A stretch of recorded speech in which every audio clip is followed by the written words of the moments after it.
ధోని అన్న, నువ్వు చేస్తుంది కరెక్టేనా? చిన్నప్పుడు మా అందరి జీవితాల్లోకి ధనాధన్ ధోని అంటూ వచ్చావు. ఎప్పుడూ చూడని విజయాలని మాకు చూపించావు. 9 వికెట్లు పడ్డా ఇంకా ధోని ఉన్నాడ్రా నాయనా అంటే అవతల అపోజిషన్ టీం భయపడుతూనే ఉంటుంది. ఇంకా అన్ని దేశాలు భయపెట్టిన ఆస్ట్రేలియన్స్ కే కొలుకు లేకుండా చేశావు. కానీ ఇప్పుడు ఏంటన్నా ఇది? 2017 తర్వాత నీ ప్రైమ్ కోల్పోయినప్పటికీ ధోని అనే ఒక మనిషి జట్లో ఉంటే చాలు, అదే సగం టీం అడ్వాంటేజ్ అని ఫీల్ అయ్యి నిన్ను ఎంకరేజ్ చేసిన ఫ్యాన్స్ వన్న మేము. నువ్వు రిటైర్ అయినా సరే అమ్మయ్య ఐపీఎల్లో ఆడుతున్నాళ్లే అని సంబరపడుతున్నామన్న మేము.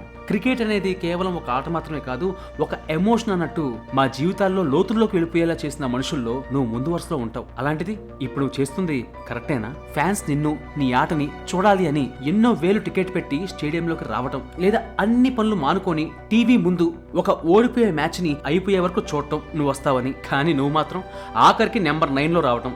ఫోన్లే ఆడలేక ఆ టైంలో వస్తున్నావు అనుకుంటే ఆ టైంలో కూడా 6లు కొడతావు అంటే నాకు అసలు అర్థం కావట్లేదన్నా. నువ్వు మాకు ఇచ్చిన ఇన్స్పిరేషన్ ఏంటన్నా? RRR సినిమాలో ఒక పాట అందరినీ ఇన్స్పైర్ చేసినట్టు మేము వేరే రంగాల్లో ఉన్నా సరే మమ్మల్ని జస్ట్ క్రికెట్ త్రూ ఇన్స్పైర్ చేసిన మనిషి మీరు. కానీ ఇప్పుడు చూస్తుంటే కేవలం ఐపీఎల్ అనే ఒక బిజినెస్ లీగ్ లో మీ ప్రయోజనాల కోసం మా ఎమోషన్స్ తో ఆడుకుంటున్నట్టు అనిపిస్తుంది అన్న. సారీ టు సే దిస్ అన్న. As a die hard fan of you నేను ఈ మాట చెప్తా అని ఆశ్రూహించలేదు.